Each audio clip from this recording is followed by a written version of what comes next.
अस्सलाम वालेकुम दोस्तों, आज हम सुनाने जा रहे हैं एक ऐसी तारीखी जंग का वाकया जहां ईमान, हिम्मत और स्ट्रैटेजी ने दुनिया की सबसे बड़ी ताकत को हिला कर रख दिया। ये कहानी है सैफुल्लाह, खालिद इब्न अल वलीद रजी अल्लाहु अन्हु और जंगे यरमूक की। सन 636 एडी। मैदान था यरमूक का।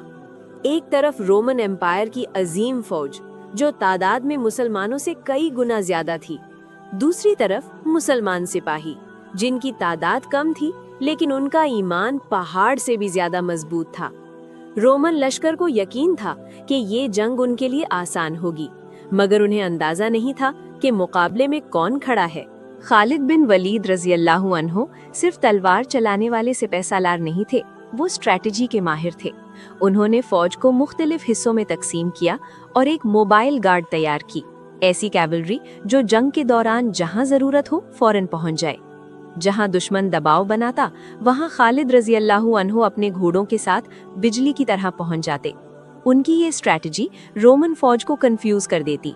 जंग के चंद दिन सख्त थे।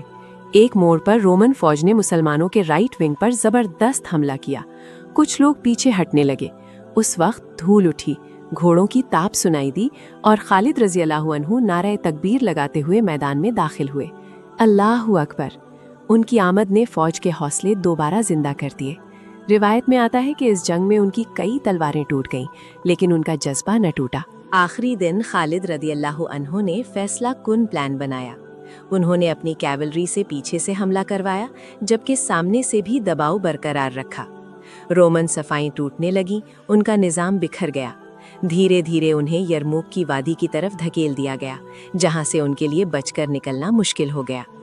इस तरह एक बड़ी फौज को शिकस्त हुई, सिर्फ तलवार की ताकत से नहीं बल्कि हिकमत, सब्र और यकीन की कुव्वत से। इस जंग ने तारीख का रुख बदल दिया, लेकिन सबसे बड़ी बात यह है कि खालिद बिन वलीद रजी अल्लाहु अन्हु ने कभी अपनी फतह पर गुरूर नहीं किया। उनका यकीन था कि जीत अल्लाह की तरफ से होती है, इसीलिए उन्हें सैफुल्लाह का लक़ब मिला, अल्लाह की तलवार। दोस्तों, इस वाकया से हमें ये सबक मिलता है कि तादाद नहीं, ईमान और लीडरशिप मायने रखती है। अगर इरादा